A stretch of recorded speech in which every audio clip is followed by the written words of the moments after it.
Well, thank you very much. It's an honor to be here. What a great place. What a great place, but more importantly, what great people. I want to thank His Royal Highness, the Crown Prince, for that incredible introduction. He's an incredible man. Known him a long time now. There's nobody like him. Thank you very much. Appreciate it very much, my friend.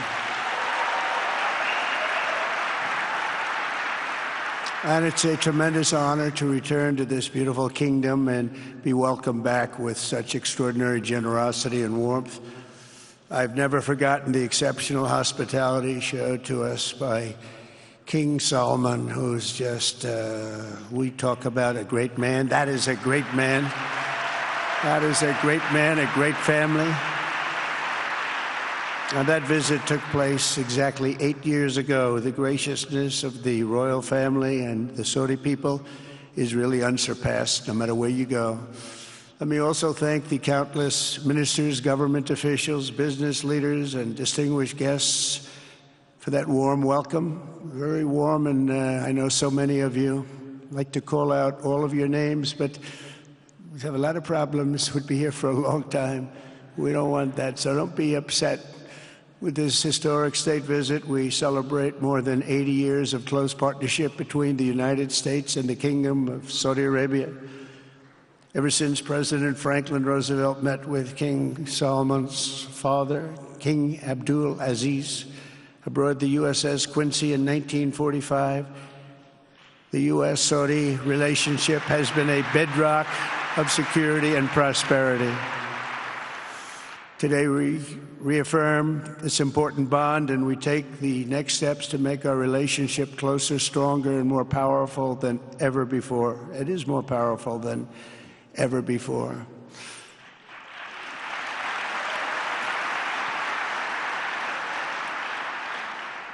And by the way, it will remain that way. We don't go in and out like other people. It will remain that way.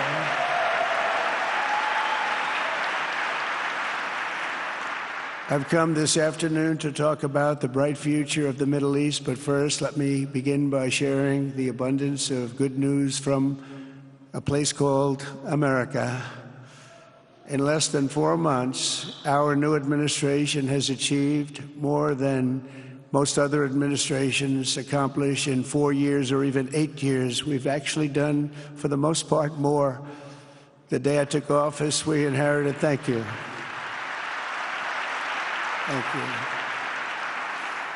The day I took office, we inherited a colossal invasion on our southern border, an invasion like you'd never want to see here. Nobody should ever want to see it. But within weeks, we slashed illegal border crossings to an all-time low, down 99.999%. That's good, even for this great gentleman standing right in front of me. That's a good number. We had hundreds of thousands of people. They came in at the same time last year, and last month we had, in this massive border, 3 people that got in. That's quite a difference, and we have no choice but to get a lot of the people that came in because they were not the best people. They were, in many cases, very bad people. We're getting them out. We're getting them out very fast. We're bringing them back to where they came from. We have no choice. After years of military recruiting shortfalls, enlistments in the U.S. Armed Forces are now the highest in 30 years because there is such an incredible spirit in the United States of America. We have tremendous spirit again. Just about a year ago, it was a big story, front page on every paper all over the world, that nobody wanted to enlist in our military, meaning we were way under enlisted. And just last week it came out that we had the strongest enlistment. They say 30 years, but probably it's maybe ever. They don't go back that far. It's the best, and that includes police officers, firemen, everything else. Is a great spirit in the United States right now. A brand new poll from Rasmussen just showed that the number of Americans who believe the nation is on the right track, they have a right track, wrong track, is now the highest in over 20 years.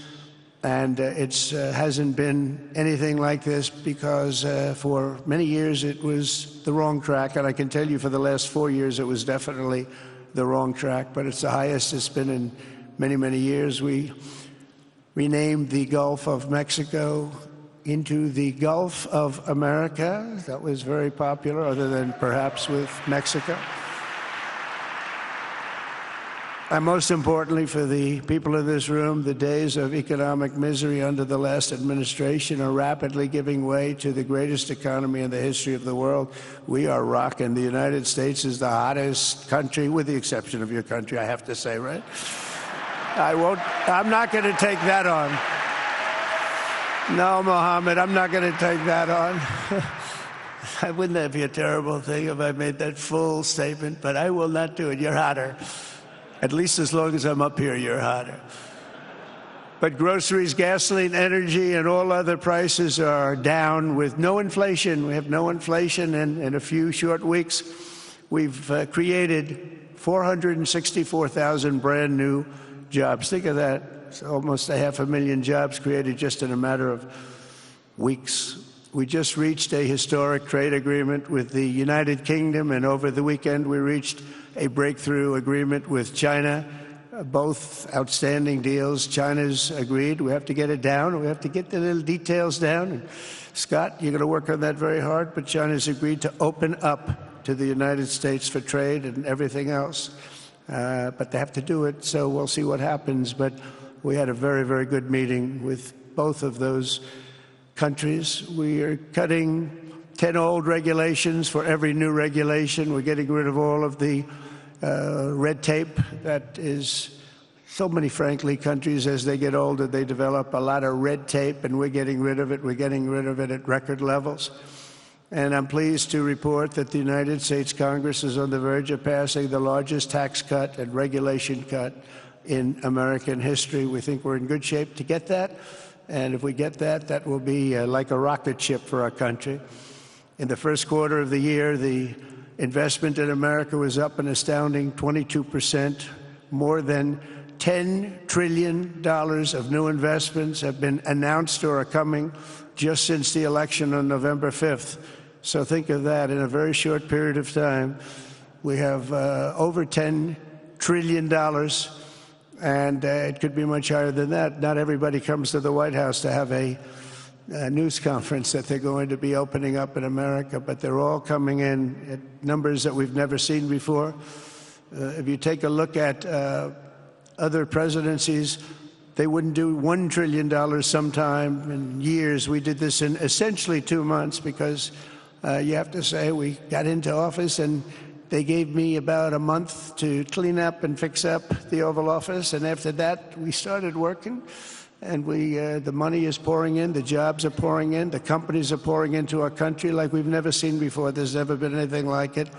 And we let other people tariff us into losing a lot of money and a lot of jobs, and now we're tariffing them.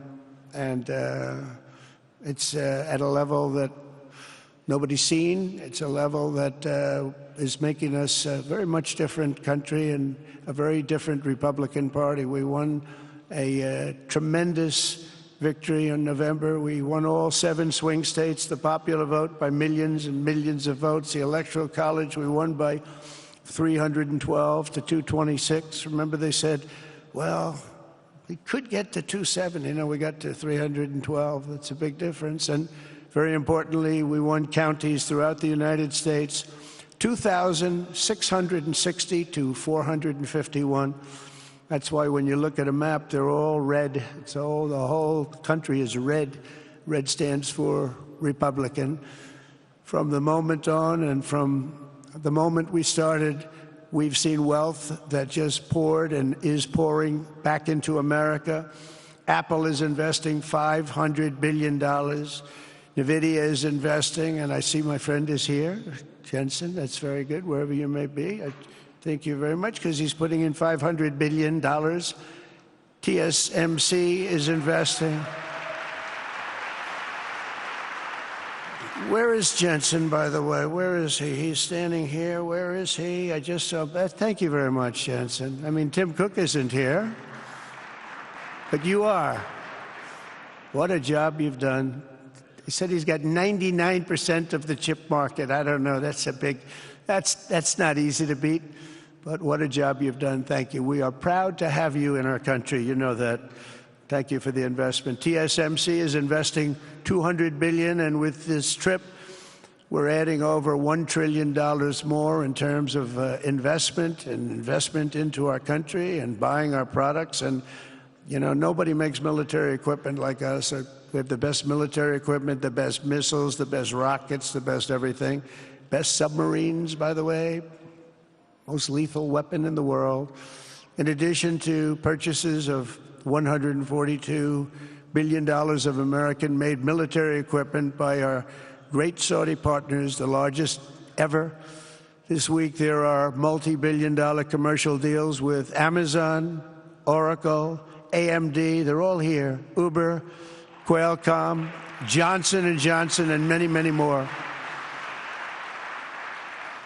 So I want to congratulate everybody. So many great business executives, many of you, most of you I know. And they're coming in, you know, about a month ago. They weren't that happy when they saw me. And now they're saying, sir, you're doing a great job. Thank you very much. It's amazing what a rising market will do. Oh, it's going to get a lot higher. In fact, I told people 5 weeks ago, this is a great time to buy. I got criticized for that. Now they don't criticize me anymore. People should have listened. But it's going to go a lot higher. You see, we've never had anything like this happen. It's an explosion of investment and jobs, and great companies are coming in. Never seen anything like it. There's no better place to make a future or make a fortune, do anything, frankly, than what we have in the United States of America under a certain President, Donald J. Trump. I have the right attitude. I have the same attitude that the people in the front row, second row, third row have. As you get back, perhaps they start to wane a little bit in terms of their view. But they understand, and we're doing what a lot of smart people would do. And we're not necessarily being politically correct. You saw what we did yesterday with health care. We've cut our health care by 50 to 90%. You're going to see drugs and pharmaceuticals come down at numbers that nobody has ever seen. And drugs, pharmaceuticals, we think will be dropping. And it'll be a redistribution of costs with other nations, which really took advantage of a very nice group of people that ran our country. But not only is this a time of incredible excitement in the United States, it's also an exhilarating period right here in the Arabian Peninsula. Beautiful place, by the way. Beautiful place. Exactly. Thank you. Exactly 8 years ago this month, I stood in this very room and looked forward to a future in which the nations of this region would drive the forces of terrorism and extremism, drive them right out of existence, and take your place among the proudest, most prosperous, most successful nations anywhere in the world as leaders of a modern and rising Middle East. So exciting. So exciting. Mohammed, do you sleep at night? How do you sleep? Huh? Just thinking.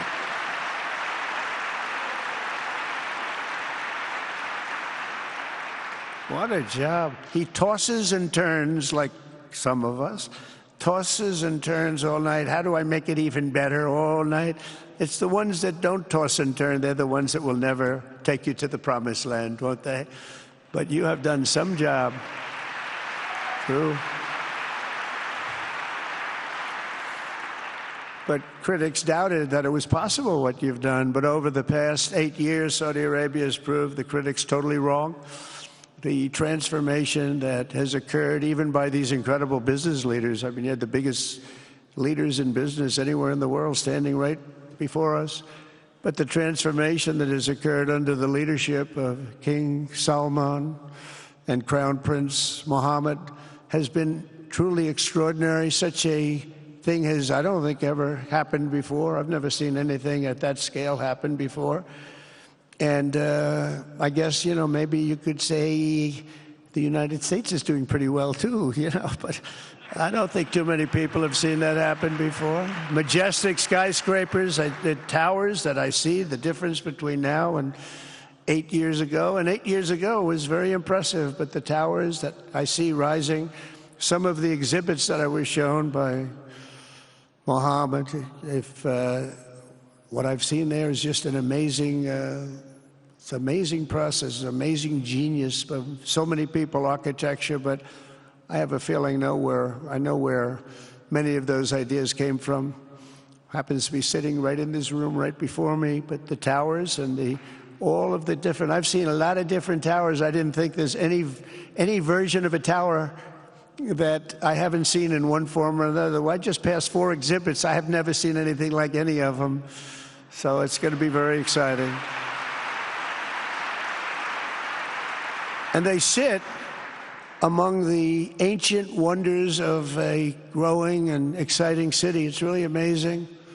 Riyadh is becoming not just a seat of government, but a major business, cultural, and high-tech capital of the entire world.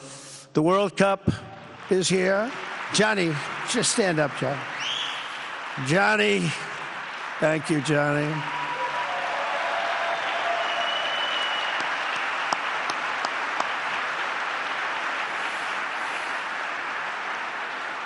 Great job, Johnny, great job. But the World Cup and the World Expo will soon be coming here, just like the World Cup is coming to the United States. It's going to be really exciting next year. The engines of Formula One racing now roar through the streets of Jeddah in a historic milestone. Other industries recently surpassed oil. Think of it. All of your other industries now have surpassed oil. I don't know if a lot of people will understand what that means. It's so big to make up a majority of the Saudi economy for the very first time ever. So think of that. Other industries are now bigger even than oil, which is always going to be a big monster. It's a big one. But that's a great tribute to you and economic development properly used. In other cities throughout the peninsula, places like Dubai and Abu Dhabi, Doha, Muscat, the transformations have been unbelievably remarkable. Before our eyes, a new generation of leaders is transcending the ancient conflicts of tired divisions of the past and forging a future where the Middle East is defined by commerce, not chaos, where it exports technology, not terrorism, and where people of different nations, religions, and creeds are building cities together, not bombing each other out of existence. We don't want that.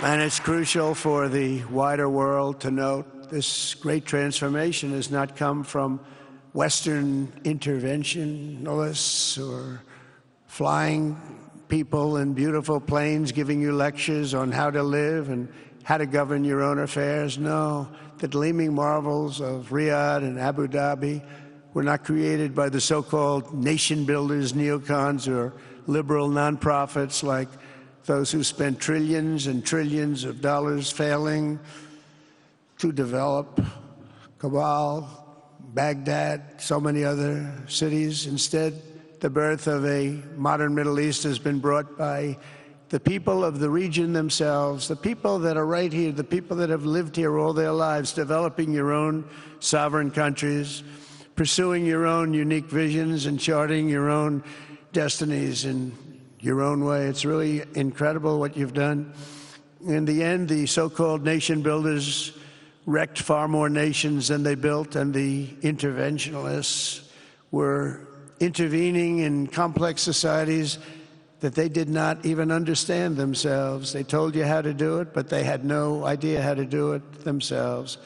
Peace, prosperity, and progress ultimately came not from a radical rejection of your heritage, but rather from embracing your national traditions and embracing that same heritage that you love so dearly.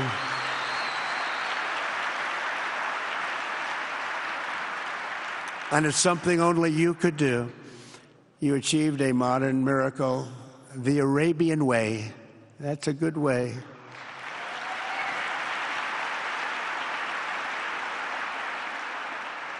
Today, the Gulf nations have shown this entire region a path towards safe and orderly societies with improving quality of life, flourishing economic growth, expanding personal freedoms, and increasing responsibilities on the world stage. After so many decades of conflict, finally it is within our grasp to reach the future that generations before us could only dream about, a land of peace, safety, harmony, opportunity, innovation, and achievement right here in the Middle East. So beautiful. It's such a beautiful thing that's happening. I guess, the people that are here can't even really appreciate it because you see it happening, and it's when you come to a place that you haven't seen in 5 years or 10 years or 20 years that it's even more incredible. When I left office just over 4 years ago, that future seemed almost impossible, what you've done. Together we had obliterated the killers of ISIS. We wiped them out, terminated its founder and leader, al-Baghdadi.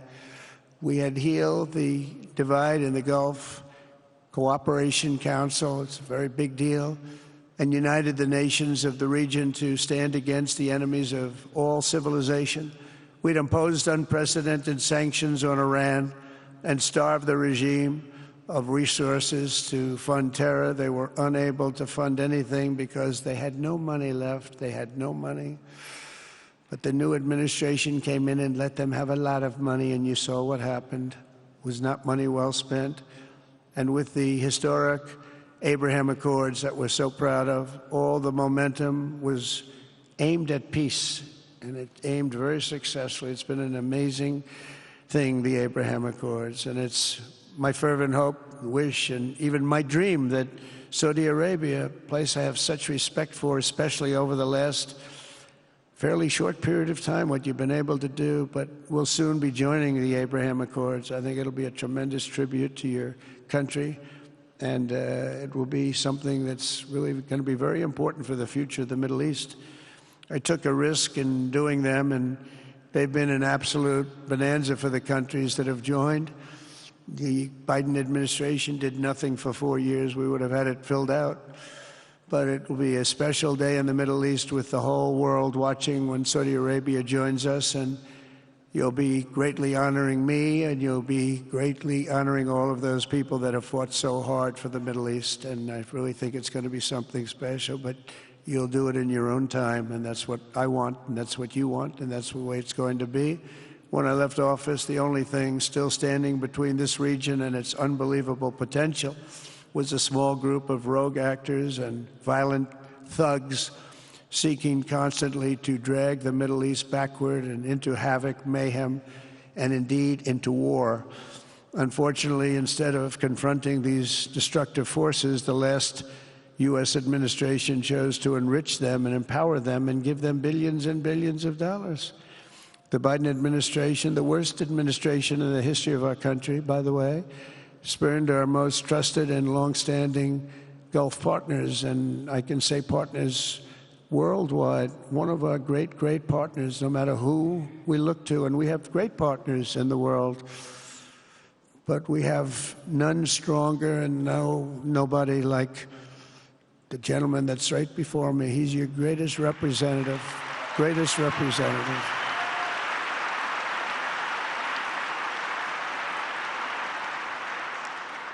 And if I didn't like him, I'd get out of here so fast. You know that, don't you? He knows me well. I do. I like him a lot. I like him too much. That's why we give so much, you know? Too much. I like you too much. Great guy. They lifted sanctions on Iran in exchange for getting nothing, and sent the regime tens of billions of dollars to fund terror and death all over the world. And they laughed at him. They laughed at our leader. And they're still laughing at our leader. They thought him a fool. And they made nothing but trouble ever since, including the funding of October 7th, one of the worst days ever in the history of the Middle East. Horrible day. Biden removed the Houthis from the list of foreign terrorist organizations, even while missiles and drones were being launched right here at your beautiful city of Riyadh, and launched at ships if they happened to be sailing in the wrong location. The Biden administration's extreme weakness and gross incompetence derailed progress toward peace, destabilized the region, and put at risk everything we had worked so hard to build together. And when you think of the great achievements that you've made, to do it in light of a pretty hostile administration, an administration that was not a believer, it makes your achievements even greater. Makes them even greater, you know that. But in a few short months since taking office, we have achieved the swift return of American strength at home and abroad, now working with the vast majority of people in this region who seek stability and calm. Our task is to unify against the few agents of chaos and terror that are left and that are holding hostage the dreams of millions and millions of great people. The biggest and most destructive of these forces is the regime in Iran, which has caused unthinkable suffering in Syria, Lebanon, Gaza, Iraq, Yemen, and beyond. There could be no sharper contrast with the path you have pursued on the Arabian Peninsula than the disaster unfolding right across in the Gulf of Iran. Think of that. They wanted to name it that. I said, they're not going to let them do that. Do you mind if I stop that? I stopped it. We're not going to let that happen.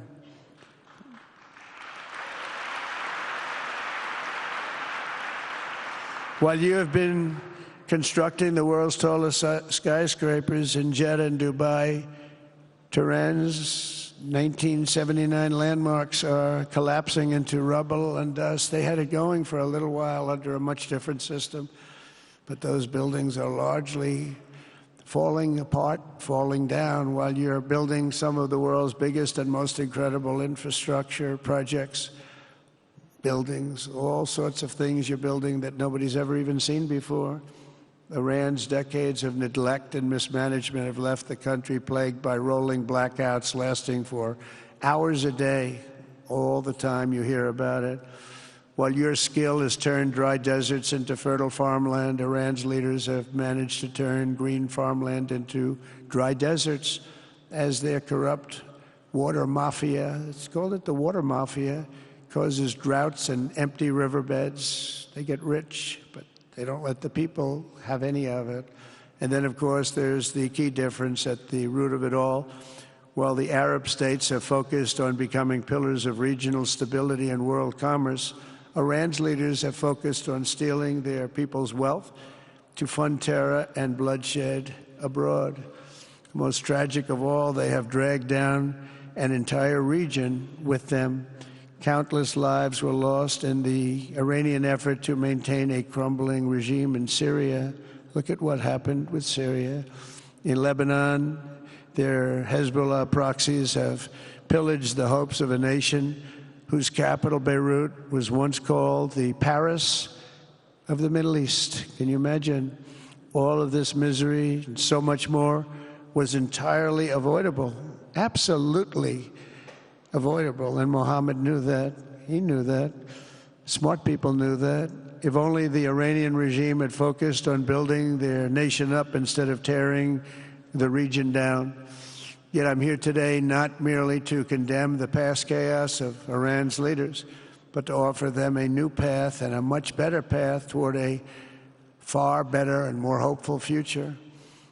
As I've shown repeatedly, I am willing to end past conflicts and forge new partnerships for a better and more stable world, even if our differences may be very profound, which obviously they are in the case of Iran. I have never believed in having permanent enemies. I am different than a lot of people think. I don't like permanent enemies, but sometimes you need enemies to do the job, and you have to do it right. Enemies get you motivated. In fact, some of the closest friends of the United States of America are nations we fought wars against in generations past, and now they're our friends and our allies. I want to make a deal with Iran. If I can make a deal with Iran, I'll be very happy. If we're going to make your region and the world a safer place. But if Iran's leadership rejects this olive branch and continues to attack their neighbors, then we will have no choice but to inflict massive, maximum pressure drive Iranian oil exports to zero like I did before. If you know that, they were a virtually bankrupt country because of what I did. They had no money for terror. They had no money for Hamas or Hezbollah, and take all action required to stop the regime from ever having a nuclear weapon. Iran will never have a nuclear weapon.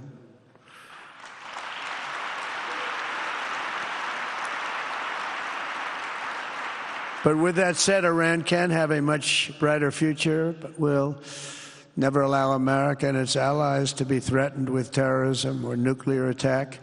The choice is theirs to make. We really want them to be a successful country. We want them to be a wonderful, safe, great country, but they cannot have a nuclear weapon. This is an offer that will not last forever. The time is right now for them to choose. Right now, we don't have a lot of time to wait. Things are happening at a very fast pace. They're happening right here. They're happening at a very fast pace. So they have to make their move right now, one way or the other. Make your move. As I said in my inaugural address, my greatest hope is to be a peacemaker and to be a unifier. I don't like war. We have the greatest military, by the way, in the history of the world. You know, I rebuilt our military in my first 4 years and rebuilt it into the most powerful military there is. And you saw that when I knocked out ISIS in 3 weeks. People said it would take 4 years, 5 years. I did it. We did it in 3 weeks. Just days ago, my administration successfully brokered a historic ceasefire to stop the escalating violence between India and Pakistan. And I used trade to a large extent to do it. I said, fellas, come on, let's make a deal. Let's do some trading. Let's not trade nuclear missiles. Let's trade the things that you make so beautifully. And they both have very powerful leaders, very strong leaders, good leaders, smart leaders. And it all stopped. Hopefully it'll remain that way, but it all stopped. I was very proud of Marco Rubio and all of the people that worked so hard. Marco, stand up. What a great job you did on that. Thank you, J.D. Vance, Marco. The whole group worked with you, but it was a great job. And I think they're actually getting along. Maybe we can even get them together a little bit, Marco, where they go out and have a nice dinner together. Wouldn't that be nice? But we've come a long way, and it could be, you know, millions of people could have died from that conflict that started off small and was getting bigger and bigger and bigger by the day. I've also been working relentlessly to end the terrible bloodshed between Russia and Ukraine, and very importantly, talks are being held in Turkey later this week, probably on Thursday, and they could produce some pretty good results. Our people are going to be going there. Marco's going to be going there. Others are going to be going, and we'll see if we can get it done. 5,000 people, young people for the most part, soldiers from Ukraine, soldiers from Russia. They're not from here and they're not from the United States, but they're souls. They're souls. I think usually, mostly, they're young, beautiful souls that left their parents waving goodbye, left their brothers and sisters. Goodbye, I'll see you soon. And they got blown to pieces.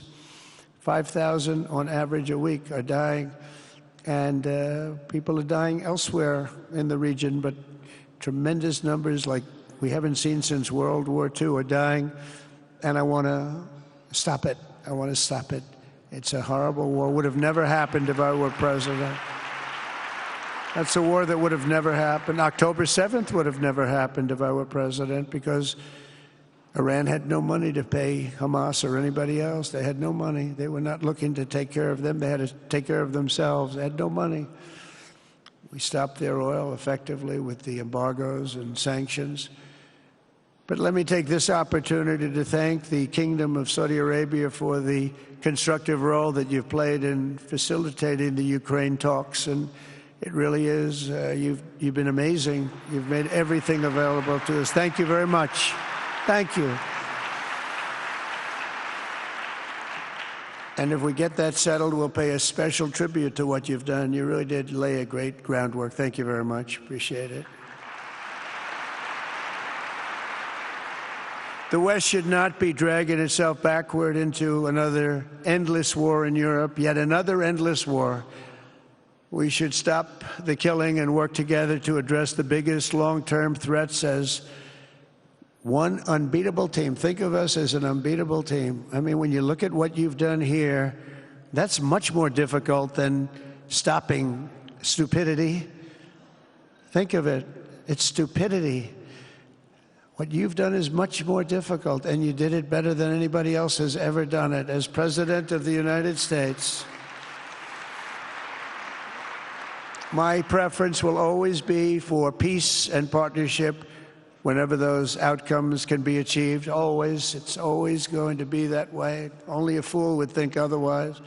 In recent years, far too many American presidents have been afflicted with the notion that it's our job to look into the souls of foreign leaders and use U.S. policy to dispense justice for their sins. They loved using our very powerful military, and now it's really the most powerful it's ever been. We just are getting a budget approved, $1 trillion, highest budget we've ever had in history for military, $1 trillion.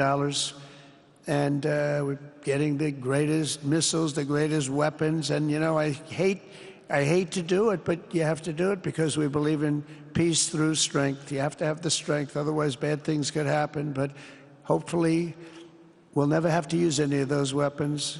Seems to be an awfully big waste of money if you're never going to use them, but hopefully we'll never have to use them because the destructive power of some of those weapons are like nobody's seen before.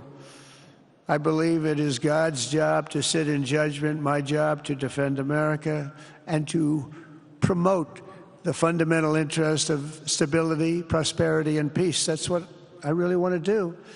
I will never hesitate to wield American power if it's necessary to defend the United States or to help defend our allies.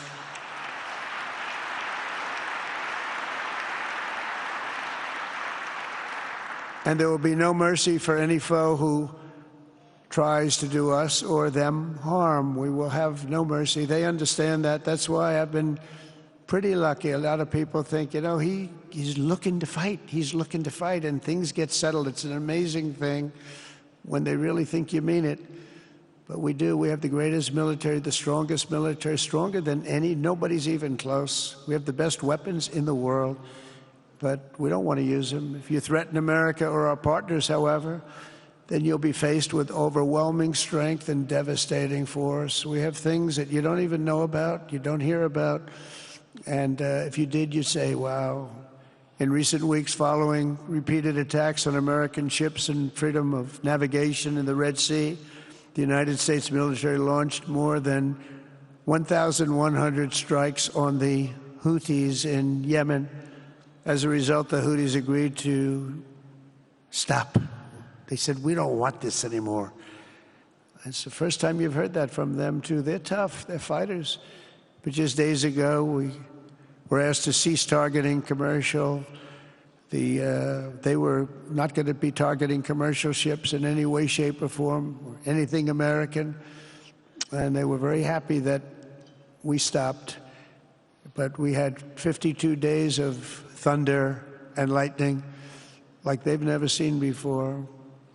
This was a swift, ferocious, decisive, and extremely successful use of military force. Not that we wanted to do it, but they were shooting down ships. They were shooting at you.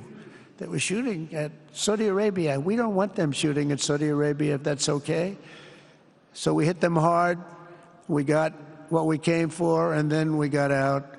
Since January 20th, the U.S. military has terminated 83 terrorist leaders operating across Iraq, Syria, and Somalia, including ISIS's #2 global leader. You read about that just recently. With the help of Pakistan, we apprehended the ISIS terrorists responsible for the attack on 13 American service members at Abbey Gate, that horrible, horrible disaster.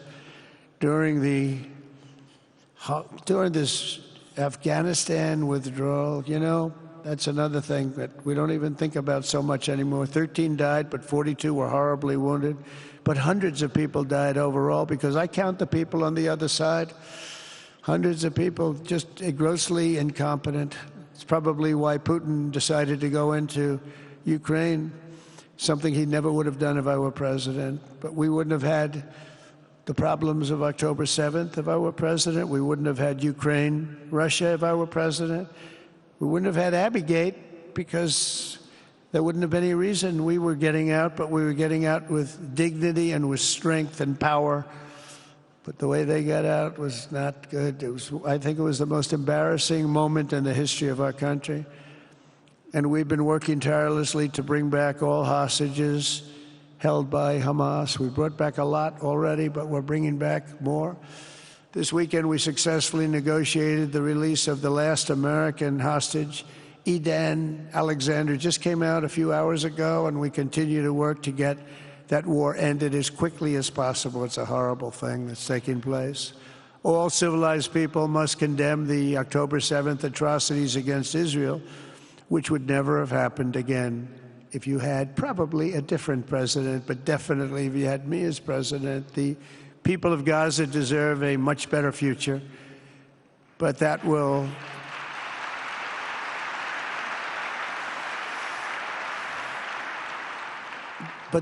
or can not occur as long as their leaders choose to kidnap, torture, and target innocent men, women, and children for political ends. The way those people are treated in Gaza, there's not a place in the world where people are treated so badly. It's horrible.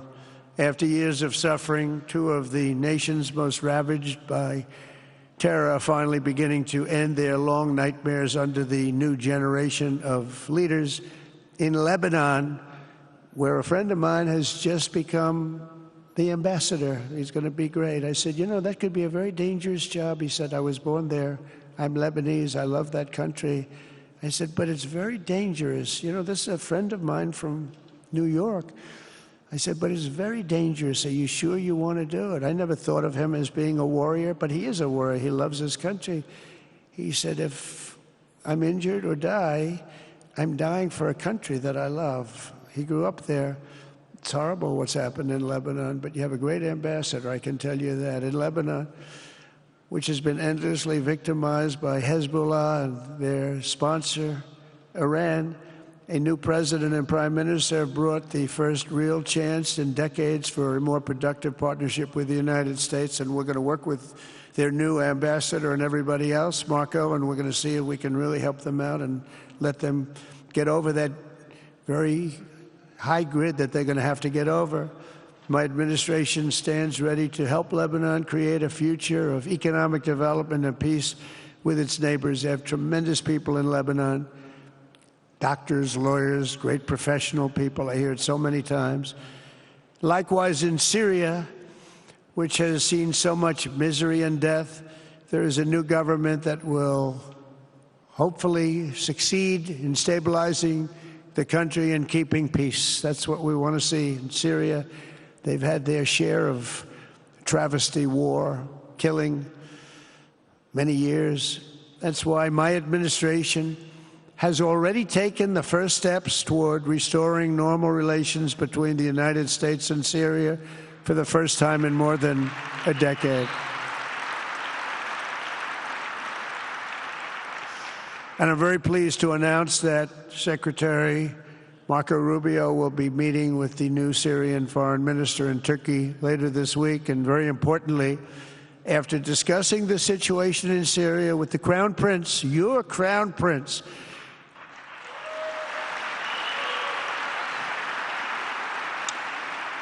and also with President Erdogan of Turkey, who called me the other day and asked for a very similar thing, among others, and friends of mine, people that I have a lot of respect for in the Middle East, I will be ordering the cessation of sanctions against Syria in order to give them a chance at greatness.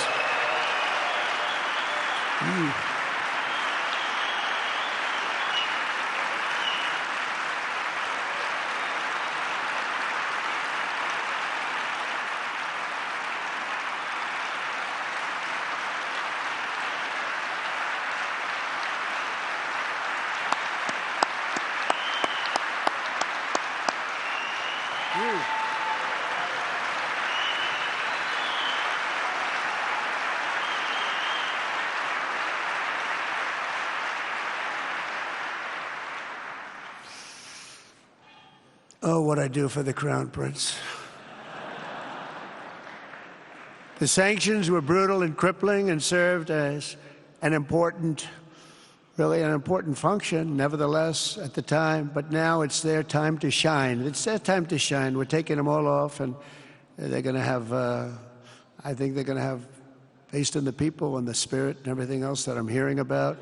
So I say good luck, Syria. Show us something very special like they've done, frankly, in Saudi Arabia. Okay? They're going to show us something special. Very good people. Everywhere we can, my administration is pursuing peaceful engagement, offering a strong and steady hand of friendship to all that will take it in good faith. Together, we have made unprecedented strides and tremendous progress, and we're still just at the dawn of the bright new day that awaits for the people of the Middle East, the great, great people of the Middle East.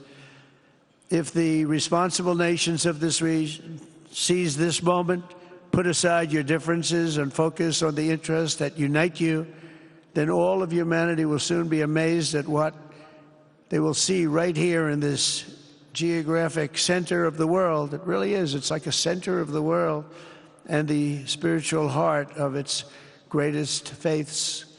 For the first time in 1,000 years, the world will look at this region not as a place of turmoil and strife and war and death, but as a land of opportunity and hope, just like you've done right here, a cultural and commercial crossroads of the planet.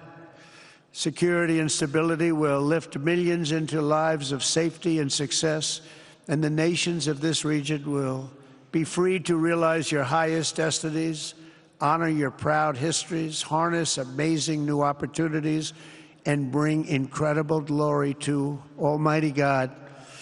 People will come from all over the globe to be inspired by the cities you build, the businesses you create, the technologies you invent, and the beauty, talent, and potential you unleash right in the hearts of your citizens. Each of you will be able to take tremendous pride in the legacy you will leave to your children, because you will have given them the ultimate blessings of prosperity and peace. So important. In the United States, we've launched the golden age of America. It's the golden age. We see it. We see it with all that money, trillions and trillions of dollars pouring in, hundreds of thousands of jobs coming in with it. And with the help of the people of the Middle East, the people in this room, partners throughout the region, the golden age of the Middle East can proceed right alongside of us. We will work together. We will be together. We will succeed together. We will win together. And we will always be friends.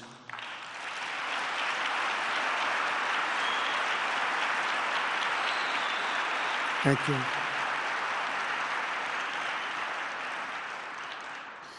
So, Mohammed, I want to thank you again very much for having me. And as a representative of what I think is the greatest nation in the world, we are with you all the way, and you have a tremendous future. Thank you very much. And please pay my respects to your father. Thank you very much. Thank you.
Make sure you subscribe to our YouTube channel and watch more videos from News Channel 20.